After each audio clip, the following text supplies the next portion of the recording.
Welcome to the Meat Dudes. I'm Evan. I am Tyler. And today we are joined by our resident meat dude and meat expert, Cienzo from Preservation Meats. How you doing, man? The myth. Thank you for having me, my lovely two amazing compadres.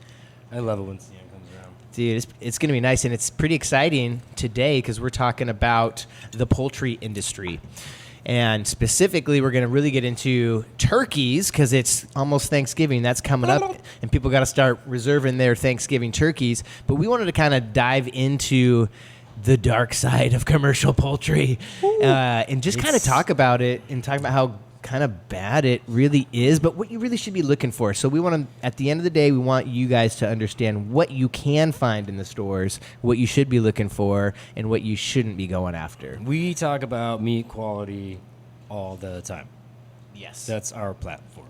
Meat quality. Pork, lamb, beef. Mostly beef. Lots of beef. We talk about a lot of beef. But I guess one of those crazy things is poultry, and I think that the general population is just so undereducated. Yes. And I don't know, and misinformed. Misinformed, right? Everybody's probably everybody. I think chicken. Yeah, Right? I think Yes. that's the big one. I think it's misinformed. It's healthier than that awful red meat, you know? I love it when Cian comes around. We've been friends for a long, long time. We've had a lot of life experiences together in the last couple of years. Mm-hmm. That being said, I'm a single pop, and the other day I went to a said grocery store because my kids wanted grilled chicken. They love grilled chicken and steamed broccoli. And Damn, that's pretty nice. dude, they love Steamed it. broccoli. They love steamed broccoli. Dang, It's dude. like one of their favorite veggies. That's I'm crazy. lucky. My kids too. So I was like running out of time, and I couldn't make it to PCC or anywhere else where I was going to try to get a really quality product. And I popped into a grocery store, which is an upper grocery store, Okay. and they had nothing for me. They had this like package of sliced breast meat, and it had a $5 sticker on it. $5. How many pounds was Dude, it? it literally had to be maybe 2 pounds. Really? 2 pounds of sliced chicken breast meat for $5. And I was like, I'm running out of time. What's wrong with The that? kids were hungry, and I'm like, scary. what am I gonna do? That's scary. Is that freaky? Yeah. And It I'm at is. a grocery store, an upper tier grocery store where I'm not gonna name any names, but I tried to look around, and I was like, there's got to be an organic chicken or somewhere Yeah. around here, something that's gonna be better than this $5 sticker, bright orange $5 sticker. I was like, ugh. Well, What do you do? Dude. Right? I mean, that's the conundrum we're talking about. Right? Yeah. What do you do? And we want to be respectful of, everyone's budget because not everybody can pay $6 to $10 a pound for chickens. But we want you also to be careful because there's a long-term cost that goes into buying that $5 chicken. Your life is a long-term. Yeah, cost. yeah, Yep. and so it's almost like that's the serious part we want to talk about. But Cien, what has kind of your experience been? Because Cien, if you don't know, goes to tons of farms locally, all around Washington, Oregon, all around the Pacific Northwest, probably even more. And you've seen a lot of great farms, and you've probably seen a lot of really bad farms. So, kind of, what is your experience that you want to talk about with the whole poultry farming?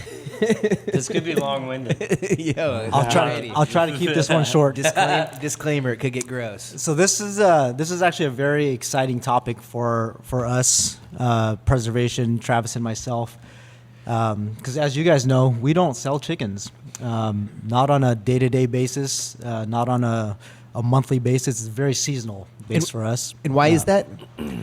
Because we live in the Pacific Northwest. Yep. And pasture-raised poultry is very seasonal.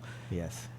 And we've wanted, when we created preservation, we wanted to make sure that we brought the best products, the most nutritious products, and the most real products. And chickens, I mean, it is probably the worst protein industry in the world, in the United States, Okay. right? Yeah. And so we wanted to stand behind our thoughts and our missions and our goals, and so we don't offer chicken. Yeah. Not annually, not. Yeah. So this topic is huge. And when you do offer chicken, it comes with a price. Yep. And why is that? small production, small farm. Agriculture is expensive. Properly fed animals are expensive. It's all the same answer of why beef industry is going up and everything else is going up. But Yeah, and chickens, I think, is actually to touch on it is it's kind of the worst because when you talk about sustainability, I'd say 95+% of chickens are raised indoors in metal Yeah. buildings with there's actually there's a fact that the average chicken farmer in the United States has 20,000 birds in a barn at all times. At all times. 20,000 chickens. yeah. Jeez. And now sorry to interrupt you, but there's in when we're talking about some commodity like beef, they have to have X amount of feet per animal to be able to like move or whatever. That does not compute into the 20,000.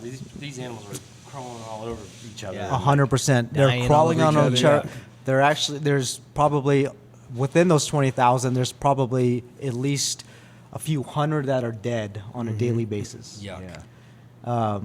And so not only is that a huge problem, is most of those farmers are unhealthy themselves. They can't even go into their barns without a mask because of the fumes, the disease, the healthy aspects of being a chicken farmer are actually one of the worst things about it as well, right? Wow.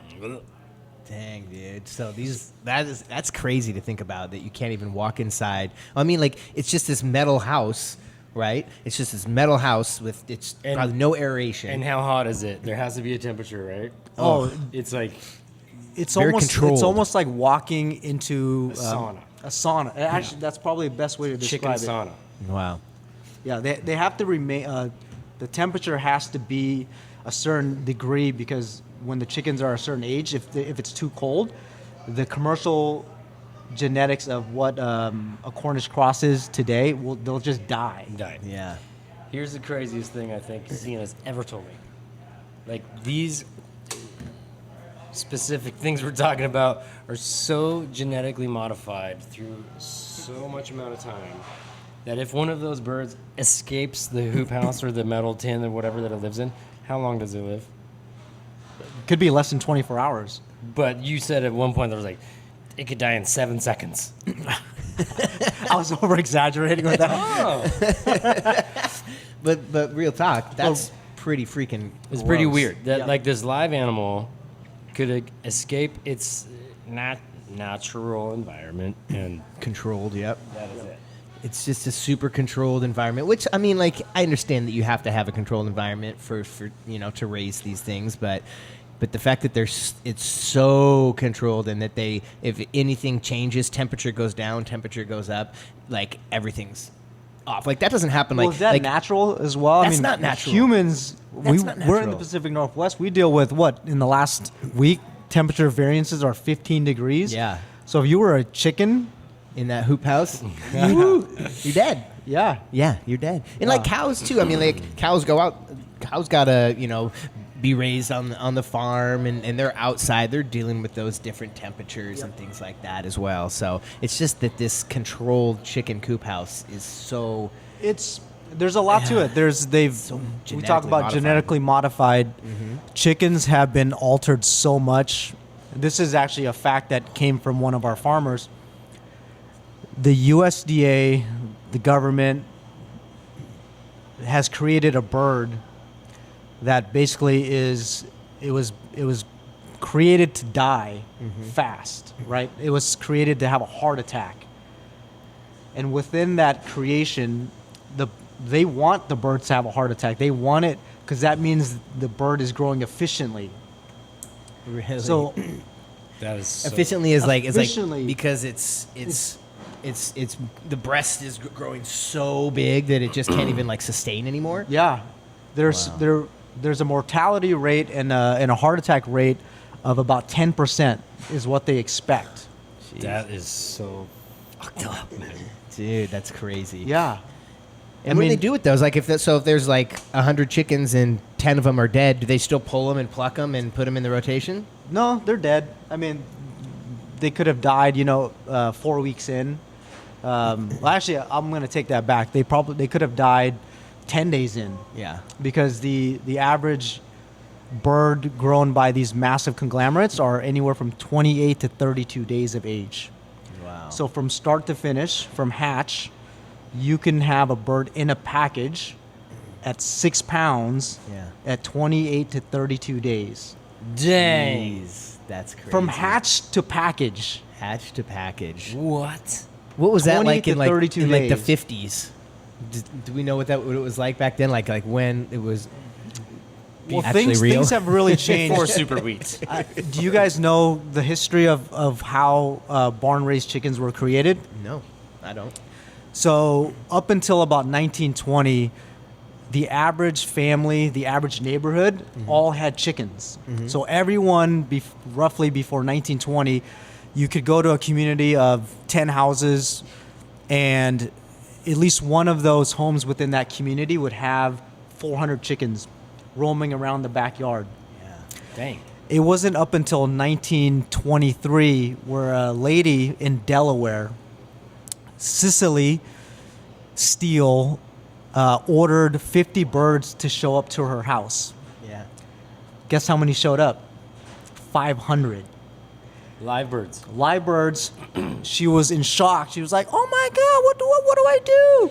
And she said, instead of returning them, she says, "You know what? I'm going to try to grow these." We'll build a barn. And she did. And she was more profitable raising those 500 birds. She made more money than she'd ever even seen from 50. And so the next year she did it again. Yeah. And that's basically when Dang. commercialization of barn-raised chickens was created. Wow. 1923. So That's the story. So she knew that she used to do 50, she could take 500 and basically put them in Same- the same place and be like, hey, let's just get this done too. Bang them out. Yep. Yep. Yeah, and that's been going on. So 1923 is kind of when they said that changed. Wow. So, Up until 1990s is when people started to kind of kick back a little bit, kind of wonder why are chickens so cheap? What's going on? People started to kind of do some research. And that's actually when small production farming started to kind of kick back again. okay. And so we're kind of heading in the right direction. What year would you say that was? 1990. Uh-huh. Okay. And we're finally starting to see small production farms make an impact. But I mean, if you were to say 5% is an impact, Yeah. what does that really do? I mean, in the percentage of how much we're talking about, 5% is a lot. A lot of chickens. Chicken population is a lot. Yeah. And why, like, the question for me is like, how do we let this get so out of control, right? It's fried chicken sandwiches. It's fried chicken fast food restaurants. It's Well, it's easy. To me, it's like I was telling Stan this morning. It's kind of like it's like vodka, right? You're just like it's easy. I need to I mix it with anything, right? I'm just gonna grill it and do some broccoli, right? sure. I Like, mean, you the can flavor of feed a chicken is family hella here. versatile. Yeah, it's very versatile. Yes. Right? Yes. Yeah, I mean, we've all done this to ourselves, right? There's another article that says one of the big commercial restaurant groups in the world had a big impact on chickens because they ground a bunch of chickens, pureed it, and made a fried little nugget. I know of which. I've one seen that you're before. speaking of. And crush they made such a big push on these cheap fried morsels that they had to figure out how to keep doing it and how to push it and how to make it cheaper and cheaper. And so when they started making cheap chicken, that allowed the rest of the world to basically figure out how to eat cheap chicken. Going back to 1920s and before, chickens were actually a luxury item. It was considered a delicacy. Really? Yeah. Really? Why? Is it, just because they're so just rare? It and just hard to, it wasn't really a common poultry or common protein. It wasn't up until the 1950s and 1960s where the government classified it as a true protein. So what were they doing in the Wow. 20s? You know, because like you said, everybody had those chickens. They using them for eggs? They were mainly egg birds, Yeah. laying hens, Okay. and then the meat birds were kind of again, they were a luxury, they were Yeah. a delicacy, but they were really meant, they weren't dual purpose quite yet, right? They were laying hens, and then occasionally you could eat a meat bird. Really? Yeah. Gosh. Man, Because eggs are plentiful and they feed a lot of yeah, food. yeah, they got a lot of Right. protein, right? Exactly. So besides just having 20,000 in a small hoop house, what are some of the other things that is wrong with the whole commercial farming of poultry? So you start to dig into, we talked a lot about things like this in our podcast, your guys' podcast, is what do things mean, right? Yes. And Labels. labels are huge. I think I'm waiting for these labels. I love yeah, I think poultry is probably has the most gray areas, I guess, within the labeling. You talk about free range. Yeah. I think everyone, when you think about free range, what does that mean to us? And before we got heavy into what we do, you think free range means that, hey, I'm out running around, That living was the my best beginning life. of right? The wool On the pulled pasture. over everybody's eyes. Yep. Yeah. And so for me, free range, before we got into this, like I would think that would mean that I was outside. Yeah. I was running around, enjoying the sun. But free range in the poultry world literally means that it was accessible to the outdoors. That means a window or a door was given to the bird, and it had the opportunity to go To have some outside. fresh air. Now, did it go outside at all? That's the problem, right? Is I think the government has been. I'm not trying to say that the government had, it controls this whole thing. Well, yeah, but they made do. it in a certain way, the verbiage, to kind of confuse us. Yeah. Right. And then they've also made these hoops and hurdles and loops, for big ag to kind of They would never do that. trick us a little bit, right? What are you talking about? I mean, jeez, this is just on top of just the entire U.S. food system being terrible. So, a lot of the other trigger words out there that people look for now is free range was one. Organic. Cage freeze. Cage free was one. Then you see the Okay, cage free eggs. Yep. So if you look back to, for example, we talk about organic, we talk about free range, we talk about cage free. Well, cage free was kind of like the big push probably 20 plus years ago, because when the industrial revolution happened of farming, all birds were raised in cages, right? Your chicken was actually in a cage. That's, from about 1940 to 1960. Chickens were raised in cages. Your chicken was in a cage, and it would drop an egg through a little chute. Okay. And that's how we got our eggs, right? Yeah. Mass production, egg production. And so people started to really push back against that. And Yeah. so they were like, we don't want our chickens in cages. So then you saw cage-free eggs, Yeah. right? But then it pushed into chickens living in barns. Yeah. And it's kind of the same situations, Same right? thing. Warm, hot, chemicals, all that stuff. Yeah. And then so they started saying, hey, our birds are cage free now, and then now they're free range. So it went from cage free to free range, which are all just kind of Just terms. just They're the terms same now, thing. right? They're catchphrases. yeah. Selling points Yeah. to the market. Yeah. Dude. So that being said, for our core group that listen to us and believe us, what is it that we're looking for on a label to feel good about eggs and chicken that we buy at the store? So for us, We stand behind pasture-raised poultry. Pasture raised. Pasture-raised poultry. We will not sell any poultry if it is not pasture-raised. That is preservation's mission. Is there one that's kind of like that, like that they trick you with? Is there like is that on pasture, or is there anything that's kind of like funky, or is it pasture raised? Is that the direct terminology? Pasture-raised is should be. You shouldn't go below Okay. that. Okay, so pasture raised.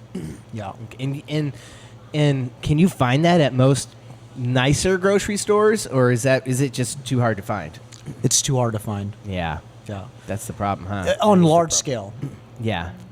On large scale, I think you can probably find some onesie twosies in some large format retailers. In onesie twosies, is that one out of 5, right? In the or I the think level it would- goes up to 5. It would have to be a very specialized retailer Yeah. See that yeah. offered pasture-raised poultry. Yeah. Yeah. So you can't go to like a Whole Foods and find it It's usually. going to be a very small production, and they're going to be expensive. You're going to pay for it. Yes. Yeah. Now let's kick it back a little bit. Expensive. I think chickens are not expensive. No. When you actually look at what the cost of meat actually is, it's just that poultry by the big companies have made it so cheap. Yeah. So we think today that a $6 or $7 a pound chicken is expensive because the commercialized market is $1.50 to $2. Yeah. And so we think as a whole that while that chicken's too expensive, when in theory it should never even should have cost $2 a pound. For Yeah. real. It's Right? scary that it Yeah. costs $2. Right? a pound. That's the scary thing, right? Is we've normalized cheap chickens. Yeah. Don't normalize cheap chickens. Yeah, I'll don't make it- normalize cheap I want to chicken. make a Yeah. T-shirt out of that. So I think education needs to continue to keep happening with poultry. I think people need to look deeper into where their poultry comes from, just like all meat categories. Know your farmer. That's huge, right? Like who grew these birds? Always. How did they grow them? At what scale, right, are these birds? Because I think also what happens is when you break a certain number, corners get cut, Yeah. and so Yeah. you just kind of have to be careful with poultry. Poultry is the scariest one for us. When we do find that chicken we're looking for, explain to everybody what air chilled and the method of slaughter and all that humane aspect of the last day of that chicken. So the air chilling, I think, is a great thing that the big guys have kind of done. It's kind of like a quick dry aging. Not a lot of people can do air chilling. One of the reasons why air chilling was created, though, was because the quality of the product was so bad. You're trying to lessen the bacteria. Yeah. Yeah. And so I think air chilling is great because it's allowed the bigger guys to create a better product. So, for example, Again, a catchphrase.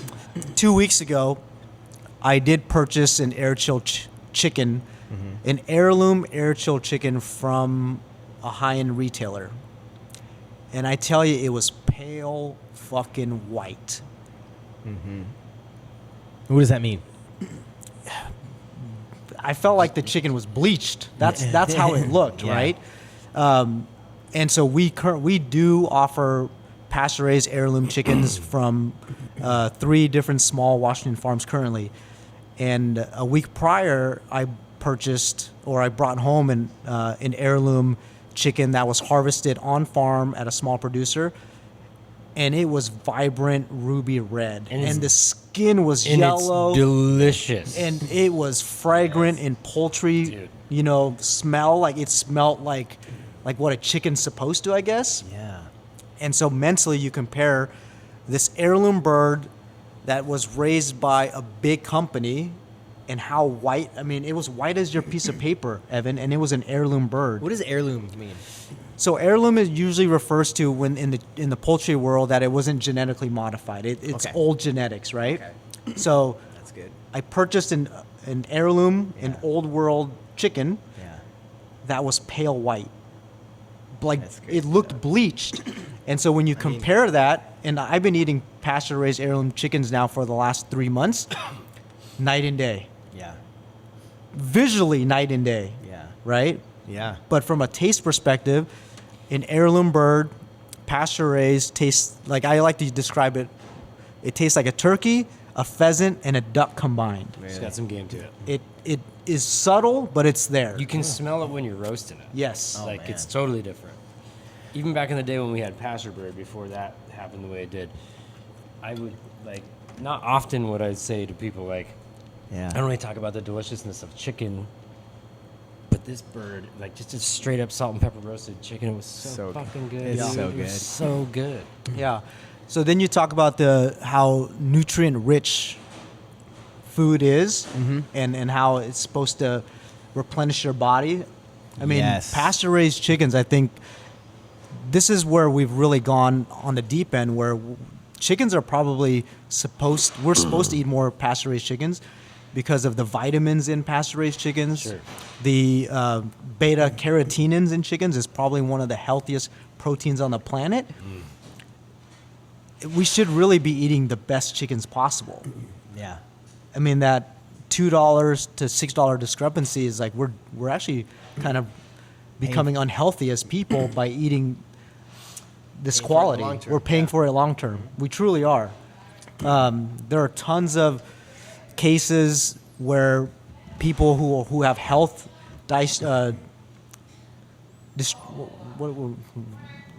people who can't consume certain things, Okay. who can actually eat pasture-raised poultry and who are getting healthy again. Yeah. So- Really, from all the general vitamins and Yeah, from the health attributes of pasture-raised poultry. Wild.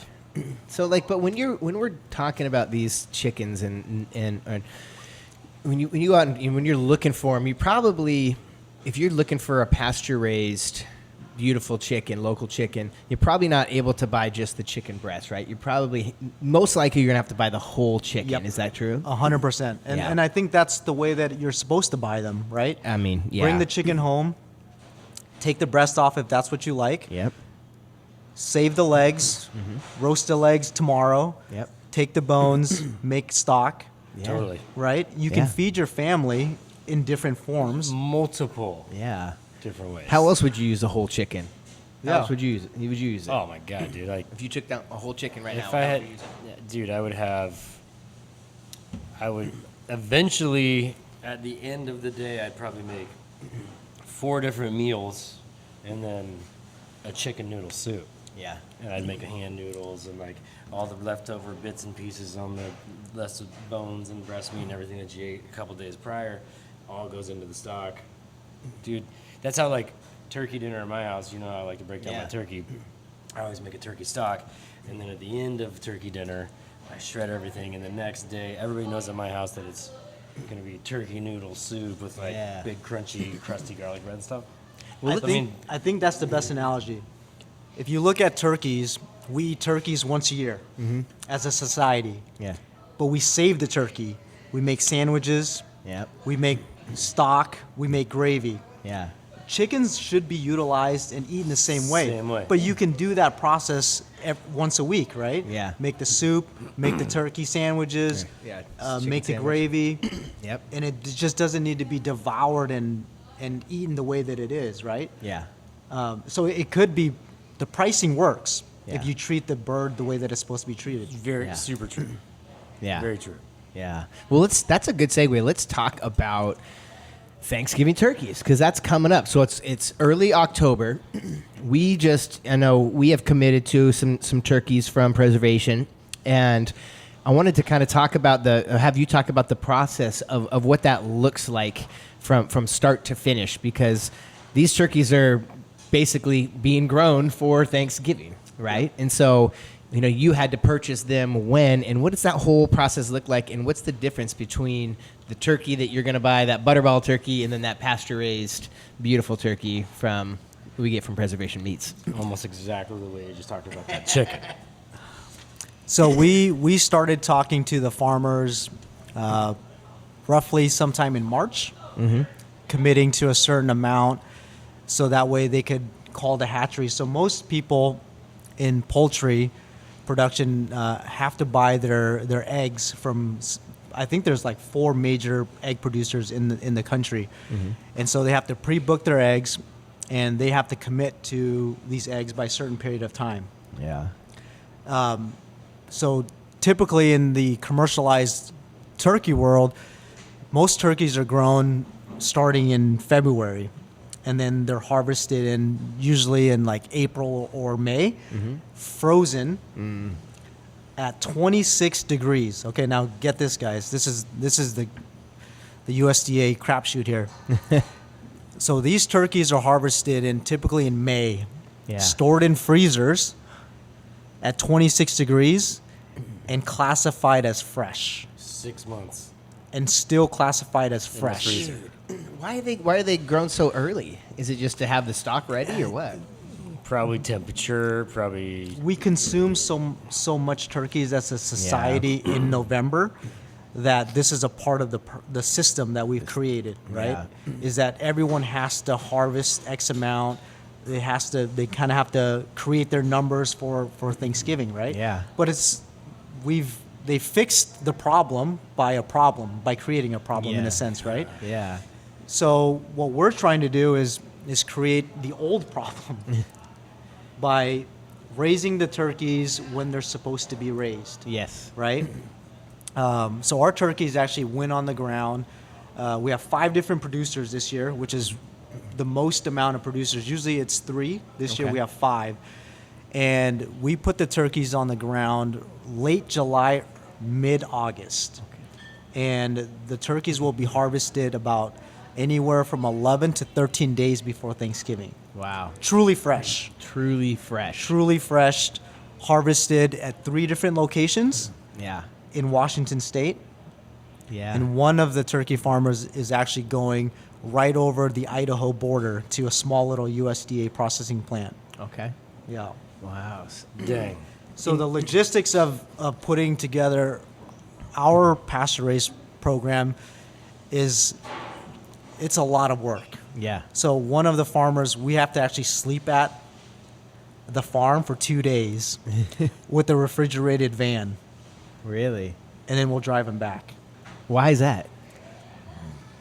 Just have to do it. It's one of the only ways to keep them chilled during the Perfectly harvest chilled. them. Perfectly fresh. So okay, so but you're also saying that talk about like when you have to commit, right? Like so you say I am gonna commit to 1,000 turkeys or 2,000 turkeys.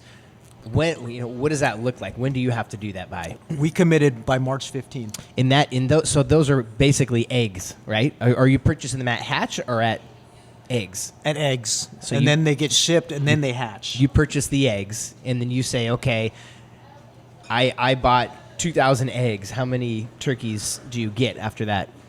How many are shipped? So there's a mortality rate with everything, right? Gotcha. And so there's always, I think the mortality rate for shipment from eggs to a farm is about 3%. So you're always expected that if you bought 30 turkeys, you're going to have 3 of them die just Yeah. within the shipping process itself. Yeah. Dang, that's crazy. Yeah. Damn. And then on top of that, once the turkeys are on the ground after week 4, so they're in brooders from hatch to the 4-week mark. Yeah. And then that's when they actually get put out on pastures. Okay. And then so from when they get put out on pastures, there's about another 10% mortality rate. Yeah. So from 4 weeks to harvest, Yeah. you have eagles, Yep. All cougars, Yeah. coyotes, temperatures. Yep. So yeah, you're looking at a total of about 13% mortality rate from Jeez. eggs to harvest. harvest. Yeah. Yeah. So it'd be a lot easier if you could grow them in January and freeze them. Oh yeah. But the fact that we're getting these turkeys 2 weeks before, or harvested 2 weeks before, that are going to be air chilled and fresh, means so much. Oh, yeah. I mean, just think about the difference in quality that we're going to be consuming versus something that's been frozen for 6 months. And you taste The it. nutrients. And you taste it. The Oh, taste, yeah. the nutrients. I mean, the moisture levels, the texture. Dude. supporting unbelievable. these 5 little Washington farms, right? It's Supporting local. It's all of those little details that that's a part of the process. Yeah. Right. Yeah. And then you talk about the turkeys in the large format retailers.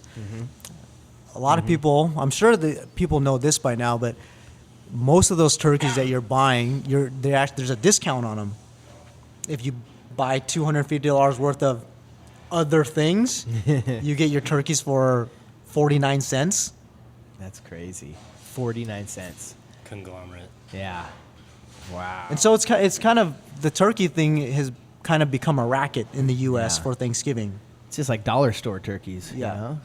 Like that's crazy. Yeah. But I mean, I get it. I also understand too, right? Like there is a huge need. So like on that spectrum, we're not saying you can only buy small farms for Thanksgiving, because that's just probably not possible yet. But Yeah. but the more that we can start to sustain that, the more we can do that as much as possible, the more small farms can start popping up, and then the more we can actually get good meat for our holidays and our family, which is an Absolutely. important thing. I mean, that's what we try to drive the whole time, Not, I always joke, but my mom always tells me I got to eat Mediterranean, or I got to eat chicken and fish, don't eat all that red meat, But we never talk about where that chicken's coming from, where that fish is coming from. One of the neat things that we're doing, that we're preparing for in 2025, is that we actually found, and we're working closely with 3 different growers here in the state. And based on the numbers and the figures that we were coming up with, we're actually going to be able to get pasture-raised poultry to the market, I think, at a very affordable and competitive price. Wow. But it takes all of us to get there, right? Like, so Totally. we're coming up with figures that helps the farmers go, if we buy this much feed at this price per pound, Yeah. and and what you're committing to helps us commit to labor, we can have the processes in place to get our birds at these prices. Wow, okay. And so it's really about us. It's voting with our dollars, Voting with our dollars. Exactly. right? And so I think what you guys are saying is, as long as we're all doing this together, we can get there.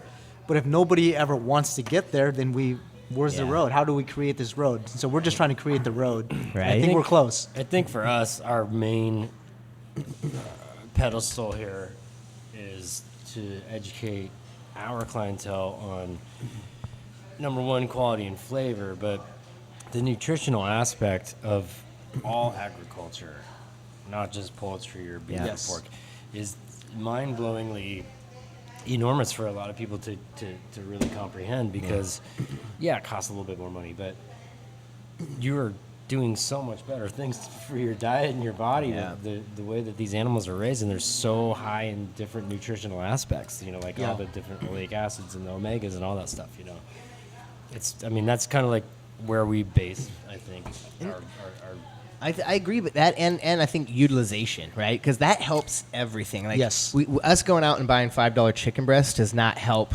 does not help the entire system that we're trying to grow.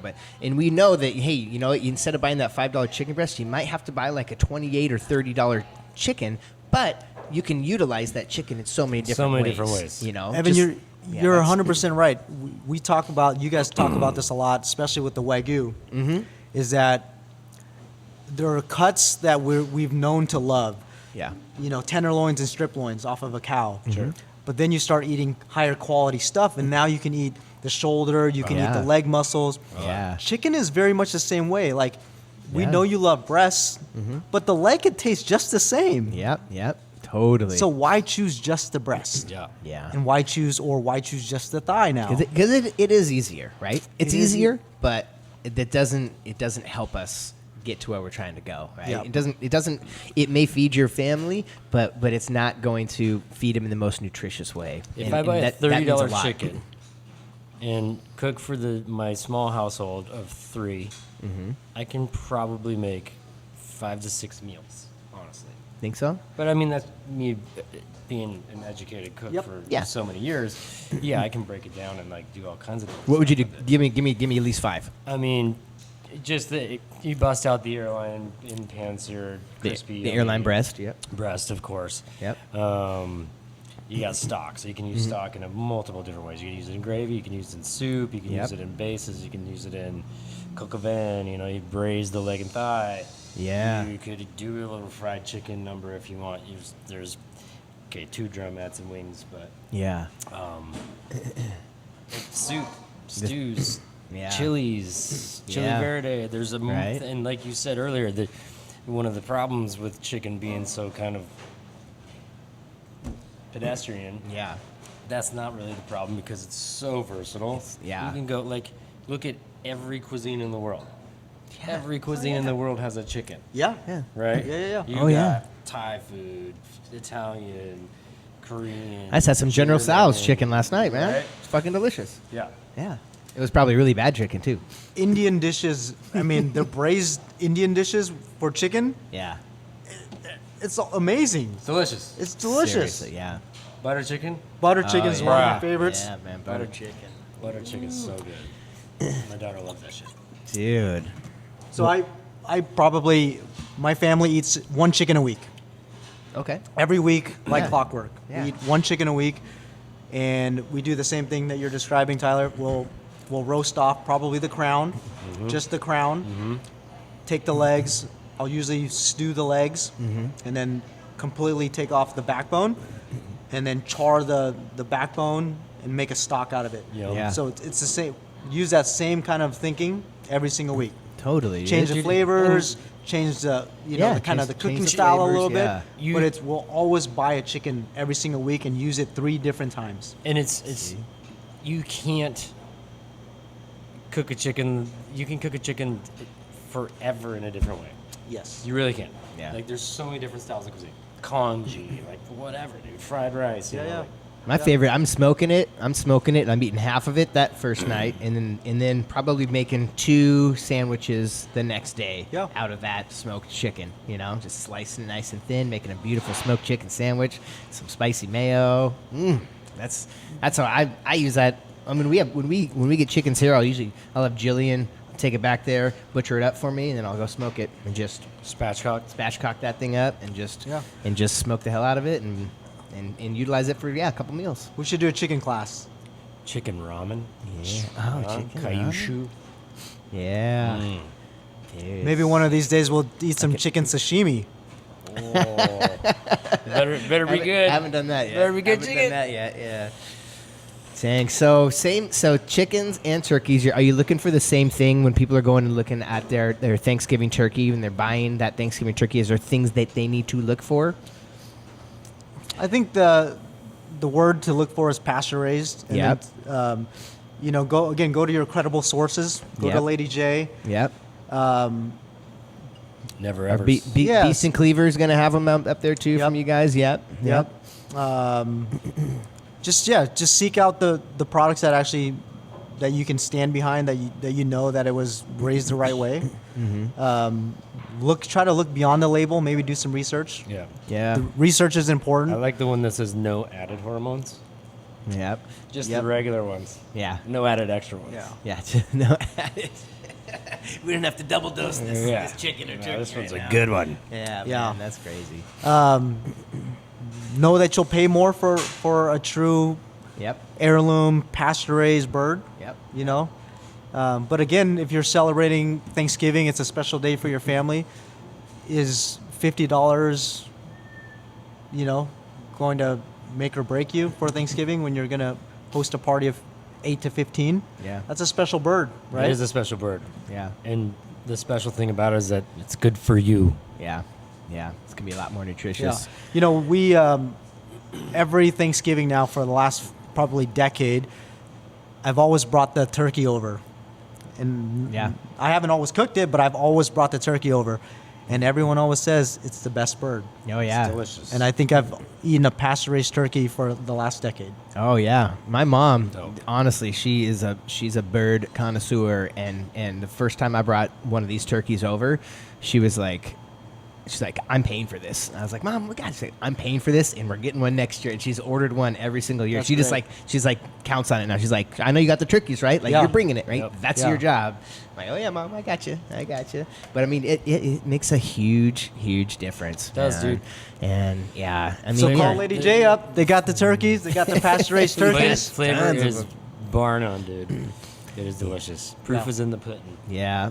I mean, gosh, I just wish it is hard. That's the only hard part right now. It's hard to find these turkeys. It's hard to get your hands on these turkeys. You can't. I mean, a lot of people who shop healthy and go to Whole Foods and PCCs and in places like that, like you're probably not gonna get.